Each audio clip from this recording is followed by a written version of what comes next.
saya bertemu dengan salah satu, bukan bertemu juga sih, menemukan satu artikel atau konten dari Bapak Yohanes. Beliau seorang fisikawan juga mengatakan bahwa sebetulnya tidak ada anak yang bodoh, tidak ada anak yang bodoh. Yang ada adalah anak tidak mendapatkan kesempatan belajar dari gurunya dan tidak mendapatkan metode yang baik. Ketika berbicara tentang sekolah, orang tua bermitra dengan sekolah. Artinya sesekali kita harus berani mengambil keputusan. Misalkan ditinggalkan nggak apa-apa, sehari biarin mau ngamuk, mau apapun kan kita udah siap ya. Maksudnya kita udah siap hari itu, kita hari itu udah siap untuk mengatasi anak tersebut. Nah, namun ketakutan orang tua itu yang jadinya mungkin banyak overthinking ketika misalkan ditinggalkan nanti takut nggak sekolah. Ketika kita mau evaluasi diri, oh bisa jadi metode yang tadi kita ajarkan cocok di anak ini tapi tidak cocok di anak ini. Berarti mulai besok kita harus kolaborasi metode yang tadi dengan ini.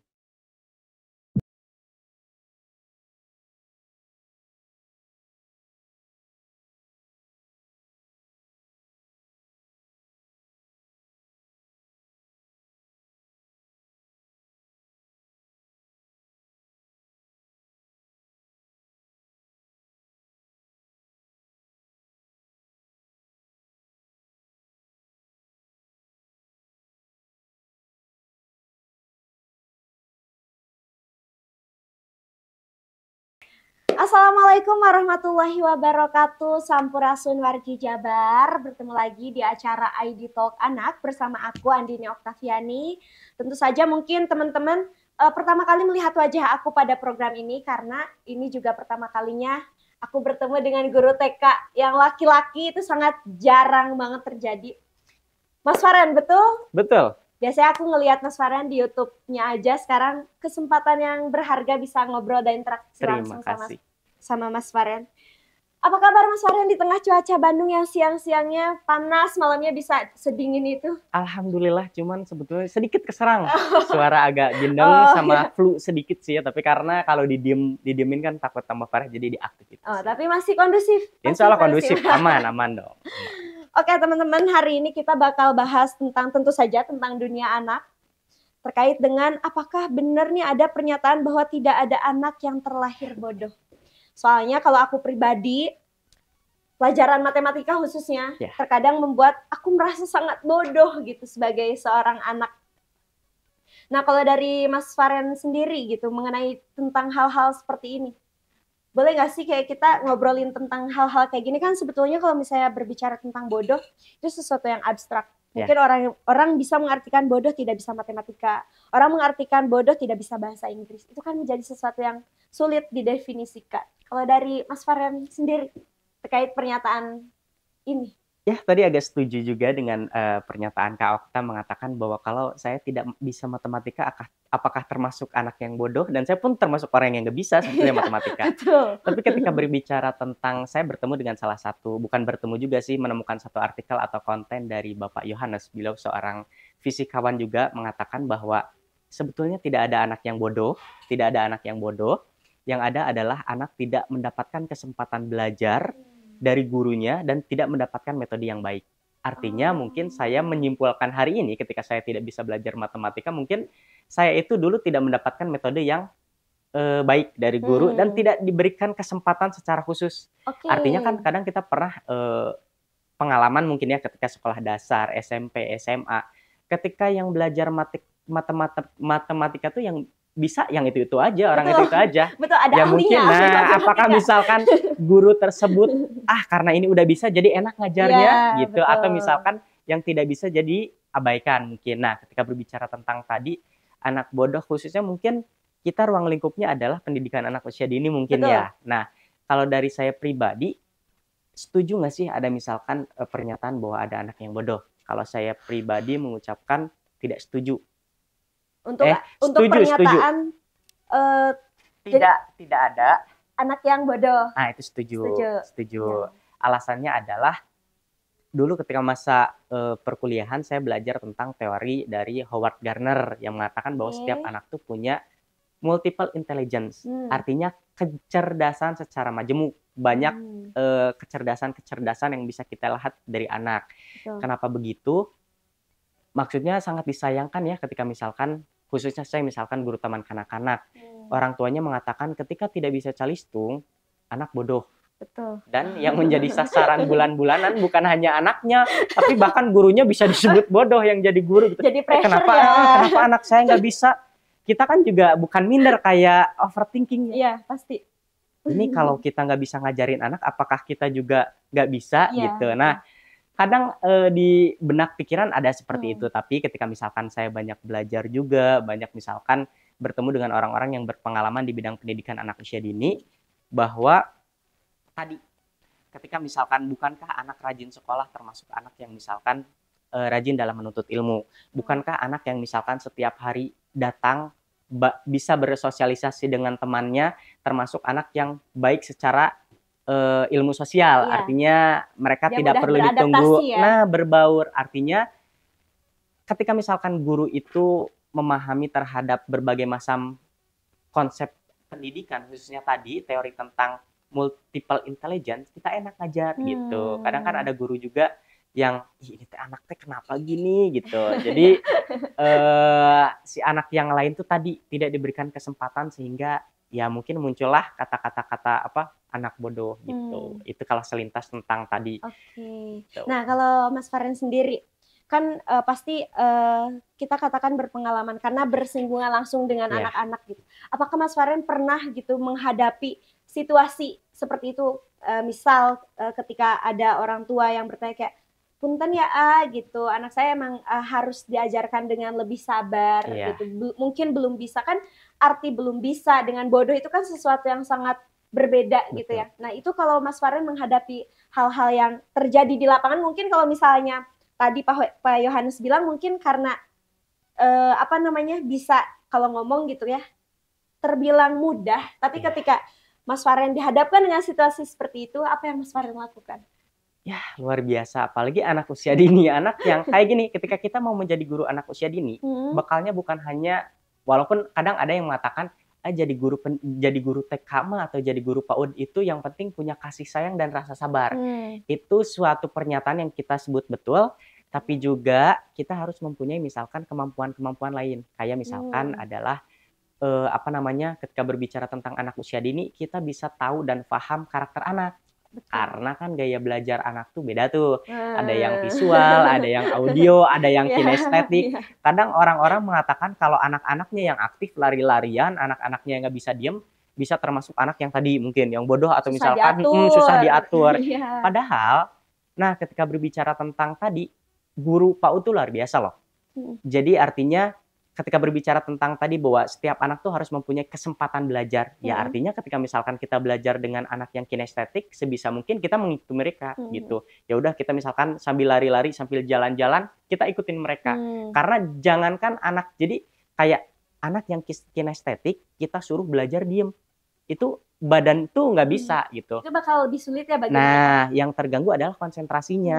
Bisa jadi anak tuh berlari-larian tapi mereka konsen fokus mendengarkan apa yang kita dengar. Nah, mungkin dengan adanya tadi bahwa menghadapi anak-anak tadi, ya guru itu adalah harus mempunyai pengetahuan tentang tadi satu gaya belajar anak. Karena enak ketika misalkan kita sudah tahu setiap gaya belajar anak, seperti saya satu semester tuh saya adaptasi dengan anak. Kayak misalkan sekarang kan murid baru nih, baru MPLS. Nah, khususnya taman kanak-kanak saya nggak pernah langsung fokus ke kognitif. Kadang kan ada yang langsung kayak belajar menulis, belajar membaca dasarnya ya. Nah, walaupun dasar saya lakukan, tapi saya lebih fokus ke arah bagaimana misalkan saya mendapatkan chemistry dengan anak dan anak mendapatkan chemistry dengan temannya. Makanya kadang ada yang bilang, Mas, kok bisa misalkan di video reels tuh anaknya nggak ada yang lari-larian atau misalkan anaknya kok bisa waktu bikin permainan yang siapa cepat dia dapat anak tuh ngejajar diem. Itu padahal notabene-nya anak usia dini yang dibilangin tuh nggak akan langsung bisa diem gitu. Bahkan kan pernah nggak ngedengar bahwa konsentrasi anak usia dini itu termasuk tergantung pada usianya. Contoh misalkan usia 5 tahun paling kuatnya 5 menit. Usia 4 tahun paling durasinya. Nah, ketika tadi saya menerapkan di semester 1, yang paling penting adalah chemistry dulu kalau dari saya pribadi gitu. Makanya nanti di semester 2 baru mulai ke pembelajaran yang mungkin kita fokus kayak persiapan ke sekolah dasar gitu. Walaupun ya anak usia dini itu luar biasa gitu. Pasti ya. Ya. Pasti ada banyak tantangan yang Mas Faren hadapi. Betul. Dan tidak hanya dari murid, pasti tadi ada pressure dari pihak keluar, Iya. dari orang Orang tua, tua. gitu. Apalagi kan di Indonesia sendiri kadang nggak aneh kalau misalnya ada anak yang masih ditungguin ketika Betul. sedang proses pembelajaran. Nah kalau Mas Faren sendiri, gimana sih cara maksudnya untuk apakah pendidikan, lingkungan keluarga, kepercayaan orang tua terhadap guru mempengaruhi tingkat kemampuan anak untuk berkembang. Kadang kan kalau misalnya ada mamahnya kayak gak mau ngegambar karena merasa dilindungi oleh orang tua gitu, karena ngerasa kalau guru gak akan bisa berkutik lah istilahnya ketika ada orang tua dari si murid itu. Selama 7 tahun, bukan 7, 6 tahun ya, dari 2017 mengajar ya, baru di tahun kemarin, dan sekarang ada satu anak yang harus selalu ditunggu. Waktu itu kelas A, sekarang kelas B gitu. Walaupun dengan dalih bahwa anak-anaknya yang dulu tuh sama seperti itu gitu. Padahal ketika berbicara tentang sekolah, orang tua bermitra dengan sekolah. Artinya sesekali kita harus berani mengambil keputusan. Misalkan ditinggalkan nggak apa-apa sehari, biarin mau ngamuk, mau apapun kan kita udah siap ya. Maksudnya kita udah siap hari itu, kita hari itu udah siap untuk mengatasi anak tersebut. Nah, namun ketakutan orang tua itu yang jadinya mungkin banyak overthinking ketika misalkan ditinggalkan nanti takut nggak sekolah gitu. Akhirnya ya serba salah juga gimana. Akhirnya ya kita punya solusi bahwa step by step. Intinya kalau ketika waktu kegiatan inti belajar, orang tuanya coba tungguin di luar. Gitu. Jadi ya tidak ditinggal, melihat dari kejauhan aja gitu. Di enggak juga profesionalnya guru TK, saya udah lama pun kalau ngajar ada orang tua di dalam kelas itu rasanya kayak nggak totalitas gitu, kayak mungkin ada perasaan merasa tidak dipercaya, gitu. Itu kan pasti muncul ya perasaan-perasaan seperti itu. Yang intinya untuk saat ini adalah ya kita punya tahap bertahap. Jadi tapi dari akumulasi keseluruhan anak hanya satu gitu. Artinya walaupun pada realitanya ada juga anak yang nangis, tapi karena sudah terbiasa dan percaya oleh guru, alhamdulillah. Berarti sebetulnya kemampuan seperti itu bisa dipelajari ya Mas Faren? Ya, betul. Tidak melulu ketika anak lahir, ketika anak berkembang nggak bisa langsung jago adaptasi, tapi itu semua dibiasakan mungkin ya. Nah kalau dari Mas Faren sendiri, tadi kan Mas Faren tidak melakukan hal-hal kognitif untuk memulai interaksi dengan anak. Nah yang pertama kali Mas Faren lakukan ketika menghadapi ada nih anak yang ternyata tuh lamban dalam menerima informasi, kemudian tidak mengerti dengan instruksi, itu apa yang Mas Faren lakukan? Sebetulnya kalau kognitif sih belajar juga, cuman kayak tidak ditekankan banget gitu, karena kan di sekolah tuh kayak pembiasaan. Nah, seringkali kita bertemu dengan anak yang lambat menerima informasi, terus misalkan speech delay, mereka tuh kayak ngomong pun tidak jelas, terus kadang mereka juga kayak apa ya, kadang ada anak yang diem, jadi anak yang malu-malu, seakan-akan sebetulnya di rumah mereka bersuara, ngobrol dengan ayahnya, tapi karena itu luar biasanya taman kanak-kanak tuh hal yang paling fundamental di pendidikan. Bagaimana mungkin kita harus menyajikan sesuatu hal yang bagaimana anak tuh percaya terhadap kita gitu. Makanya ya step by step seorang guru tuh kayak tadi harus memberikan kesempatan kepada seluruh anak gitu, bukan hanya misalkan kita ke satu anak tapi giliran semua anak kita harus kenal, harus mendekati. Bahkan saya pribadi banyak belajar tentang latar belakang dan juga kondisi dari anak tersebut. Jadi enak gitu, bukan hanya ngobrol dengan anak tapi ngobrol juga dengan orang tuanya. Bagaimana misalkan keseharian di rumah, apa yang disukai, dan perbedaan di sekolah dan di rumah tuh apa gitu. Itu jadi ada identifikasi buat kita ke depannya tuh untuk anak tuh gimana. Yang paling penting adalah anak mau belajar dulu gitu. Berarti Mas Faren untuk menangani itu tuh mempelajari banyak hal ya.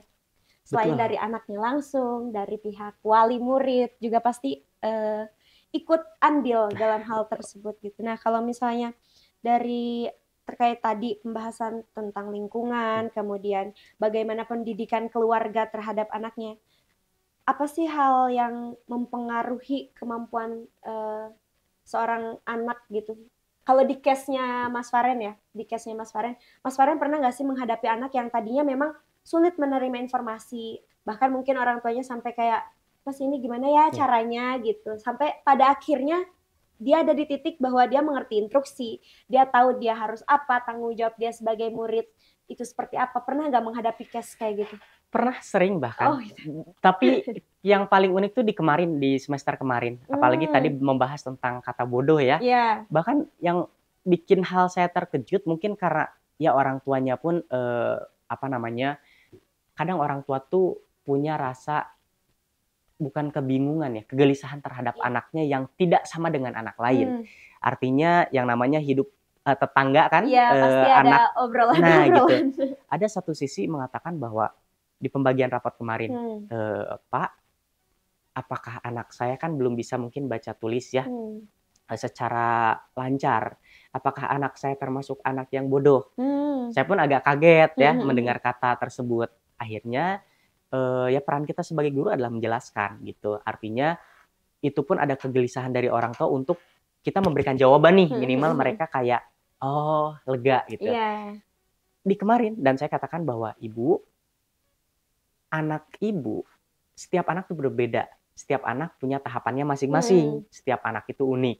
Bahkan kalau ketika berbicara tentang calistung, persentase anak didik kemarin saya yang lancar tuh dari 13 cuma 2. hmm, Artinya apa? Setiap anak tuh beda-beda. Kalau kita hmm. nilai hanya dari sisi calistung, tadi ketika misalkan guru Iya. terbentuk mindset paradigmanya tuh anak yang pintar adalah anak yang calistung. Hmm, Berarti anak yang tidak calistung mungkin bodoh. iya betul. Dan munculnya misalkan ketidaksabaran guru terhadap mengajar anak itu karena tadi mereka tidak paham tentang bahwa setiap anak unik, terus tentang multiple intelligence, bahwa anak tuh Hmm. mungkin dia bidangnya di musik, dia bidangnya di eh, bersosial, di Kesenian, ya ya, gitu di kesenian atau misalkan komunikasi. Nah, ya. kadang itu PR juga untuk guru-guru, bukan hanya tentang kita belajar pengetahuan taman kanak-kanak, tapi juga belajar tentang tadi multiple intelligence, bahwa setiap anak tuh mempunyai karakter yang berbeda, Hmm. sehingga tidak ada misalkan paradigma si anak itu meni belet atau si anak ini teh meni hese. Bebel. Kadang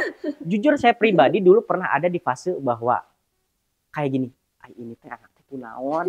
Saya tuh udah banyak metode yang saya Semua gunakan, metode, semua jalan udah udah udah saya aplikasi udah lah. saya pakai ketika ngajar, tapi anak ini masih tidak ada perubahan. Hmm. Artinya gini, kalau kita misalkan hanya fokus dengan kebutuhan guru, Hmm. kita bakal lelah jadi guru. Jadi gini, kalau misalkan kita jadi guru TK, Ya, harusnya kan kita pembelajaran tuh sesuai dengan kebutuhan anak. betul. Kalau kebutuhan anak sudah terpenuhi, ya udah beres. Ya. Kayak belajar anak coret-coret, oh berarti memang mereka butuhnya sedang itu. Ya udah Iya. beres, kita santai. Tapi kalau kita mengajar sesuai kebutuhan guru, capek. Kita udah nyiapin misalkan majalah, anak ini ya ini nulis, Oh ya. tapi yang ini enggak. Ini cepet, ini. Nah, jadi timbullah rasa kayak apa ya, tidak sabaran. Kadang menjas sebetulnya walaupun tidak ucapan pasti kayak mikir, oh ini mah anak gak bisa. Padahal kita harus sabar, kita harus cari metode apa sih yang pas gitu. Ya, Nah betul. sampai seperti itu, jadi ngajar PAUD juga luar biasa gitu. Apalagi misalkan tadi paradigma orang tua terhadap yang tadi, apakah anak saya termasuk yang bodoh? Saya juga kaget, enggak Bu. Saya jelaskan bahwa anak ibu sudah memasuki fase dasarnya udah ada, Ya. hanya anak tersebut ibu usianya belum matang dan kematangan kognitif dan konsentrasinya belum gitu. Hanya Beda. tinggal menunggu waktu dan Nah, pelatihan betul. ya. Saya selalu bilang bahwa ibu tong sieun jangan takut tidak bisa calistung. Anak Heeh. kalau sudah klop, konsentrasi, udah matang sebulan, seminggu udah bisa gitu. Makanya intinya percaya ke anak Iya, gitu. betul. Semua nggak instan lah Iya. gitu. Sederhananya gini, dari postur wajah, muka, dari suara pun beda gitu. Artinya dalam tahapan belajar pun ada fase-fase tertentu gitu.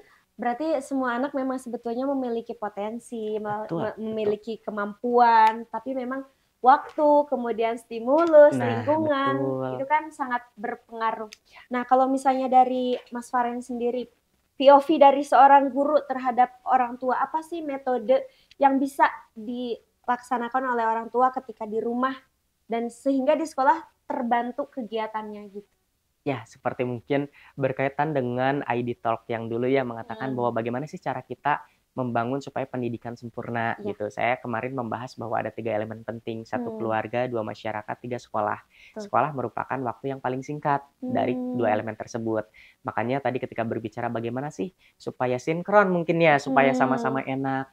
Saya juga sering jauh-jauh bilang tuh gini, mungkin tadi ketika berbicara ada orang tua yang sampai apakah anak saya termasuk anak yang bodoh, mungkin mereka termasuk orang tua yang sayang, pasti sayang sama anaknya ya Pasti, gitu, tapi ya. mungkin pengetahuan tentang anaknya belum. Nah, kadang saya pun Minim. berpikir dari apa ya, fase pranikah tuh harus ada keilmuan tentang Waduh. membangun apa namanya ya, tentang Pondasi parenting. Jadi ya, bukan hanya pondasi. misalkan keilmuan tentang pranikah aja, Ya. mengurus rumah tangga, tapi juga ya mungkin harus ada juga tentang apa namanya, pendidikan. Karena pendidikan anak pun ya tidak secara otodidak lah gitu. Betul. Takutnya banyak stigma-stigma yang bagaimana. Nah, tadi misalkan cara membangun dengan orang tua ya kita harus saling kolaborasi, saling komunikasi. Orang tua jangan menutup-nutupi anaknya bagaimana di rumah. Oh, iya. Kita juga terbuka kadang kan, dan orang tua harus siap menerima dengan apapun yang terjadi di sekolah gitu. Kadang ada sebagian orang tua yang mengatakan, saya mengatakan bahasa ibu, anak ibu di sekolah misalkan memukul, di sekolah berkata-kata kotor. Tapi kadang ketika orang tuanya mengerti demi kemajuan anak, oh baik Bapak minta maaf misalkan, atau nanti kita di rumah akan membantu supaya anak juga membiasakan. Iya. Tapi sebagian orang tua juga ada yang kayak, ah enggak Bapak ada di rumah mah, enggak. Nah gitu. Jadi anak pun kayak bisa berkamuflase kalau misalkan orang tuanya tidak jujur gitu. Nah cara-cara itu pun kita bukan sering ya, kita mengajukan kayak setiap bulan harus ada konsultasi dari perkembangan anak gitu. Jadi bukan hanya pembagian rapot, karena kan kalau pembagian rapot terlalu lama ya, kadang anak pun berbeda-beda. Nah, bukan keinginan ya program kedepannya bahwa setiap sebulan sekali atau bahkan boleh seminggu sekali orang tua konsultasi, ngobrol misalkan dengan gurunya. Anaknya seperti apa gitu. Karena selama 7 tahun pun 6 tahun jarang sebagian sih, hanya 20% dari 80% orang tua yang face to face mengatakan perkembangan anaknya gimana. Kebanyakan tuh kayak nyerahin aja gitu. Ya udah gimana Bapak aja mau digimanain gitu, anak saya gitu. Nah, setelah tadi kita bahas terkait banyak sekali pandangan pernyataan terkait bahwa tidak ada anak yang bodoh. Nah, ini bekal bagi para calon guru ataupun saya sebagai seorang ibu yang menjadi madrasatul ula anak di kemudian hari. Bekal apa yang harus kita pegang dan kita siapkan sedari sekarang menghadapi paradigma dan perspektif bahwa sebetulnya tidak ada anak yang bodoh, tapi ngelihat sekitar ada aja gitu yang kayak gitu tuh ada aja gitu. Gimana nih, kalau dari Mas Faren? Ya, kalau dari saya pribadi, pertama ketika berbicara tentang jangankan misalkan mengasuh anak ya, ketika bertemu dengan anak usia dini, satu, kesabaran. Itu kenapa identik dengan guru TK tuh sabar. Sabar ya, banget. Karena kalau misalkan saya bikin reels juga, komen-komennya tips sabar, saya kadang pernah bingung, ya nggak tahu tips sabar gimana, kayak terbentuk sendiri gitu. Nggak bisa. Anugerah itu mah kayak sabar. Amin, jadi nggak bisa kayak jadi tutorial sabar guru TK harus gini, nggak bisa kan, nggak tahu apakah berjalan dari pengalaman. Nah, mungkin ketika ngebahas tentang tadi, saya mungkin lebih ke guru saling-saling mengingatkan bahwa dalam proses pembelajaran, khususnya pendidikan itu kita tidak satu arah. Artinya bukan hanya anak belajar pada guru, tapi guru juga belajar terhadap anak. Itu enak kan, saling-saling sama-sama evaluasi. Saya selalu gini, saya nggak pernah menjudge bahwa anak tuh tidak bisa karena mungkin kemampuannya seperti itu. Anak tuh bisa. Mungkin satu, saya mengevaluasi bahwa metode yang saya berikan, yang saya ajarkan ke anak kurang tepat. Satu. Kedua, adalah kemampuan anak. Artinya, bisa jadi anak tersebut dalam kondisi tidak sehat, kondisi moodnya tidak baik. Makanya pintar-pintar guru taman kanak-kanak tuh bagaimana misalkan, kenapa ada tepukan, ada nyanyian. Salah satu riset mengatakan bahwa ketika anak nyanyi dan bertepuk itu ceria. Senang, membangkitkan mood. Nah gitu, saya ingin tuh kayak tadi bahwa jangan sampai ketika misalkan kita fokus dengan apa yang kita kerjakan, kebutuhan guru tadi ketika anak tidak bisa, jadi kita beban capek, tersendiri. kita banyak ngoceh, kita kayak suudon ke anak, gimana anak teh nggak kayak itu. Padahal ketika kita mau evaluasi diri, oh bisa jadi metode yang tadi kita ajarkan cocok di anak ini, tapi tidak cocok di anak ini. Berarti mulai besok kita harus kolaborasi metode yang tadi dengan ini. Secara tidak langsung adil kan kita secara guru. Saya pun kadang merasa berdosa loh menjadi guru taman kanak-kanak. Berdosa itu adalah ketika misalkan saya mungkin ya, tidak dapat memberikan metode yang baik. Karena saya pernah ngerasa berdosa kalau kita hanya fokus terhadap anak-anak tersebut aja. Pastilah ada kan yang dominan gitu. Iya, anak-anak yang terlihat. Nah gitu. Nah saya kayak bukan menebus dosa, mungkin bahasanya saya sering mengganti waktu itu di waktu istirahat atau di waktu pertama kali anak datang. Ya udah saya satu-satu orang kayak berkomunikasi, terus kita apa namanya, ngobrol face to face atau belajar dengan metode yang mereka mau. Tapi Mas Farhan pernah nggak sih kayak ngobrol ke anak kecil bukan sebagai seorang guru dengan murid, tapi sesama manusia aja gitu, sesama kayak tidak melihat dia kayak itu murid saya atau itu guru saya. Pernah nggak sih ada kejadian kayak si anak atau Mas Farhan terhadap anak tuh ya udah sebagai dua pribadi aja, terlepas dari status antara guru dan murid. Ya, betul sih, maksudnya terlalu baku ketika misalkan berbicara ngobrol tuh harus kayak guru, apalagi ke anak-anak gitu ya kan. Kita yang harus terjun ke dunia mereka gitu. Saya pun kan pernah kayak ngajar SMP, SMA. Beda, SMA kita udah enak face to face ya. Tapi dengan anak usia dini kita harus terjun atau menyelam ke mereka. Saya selalu memposisikan diri saya ketika bertemu dengan anak adalah sebagai guru ya, kakak ya, bapak ya, teman ya.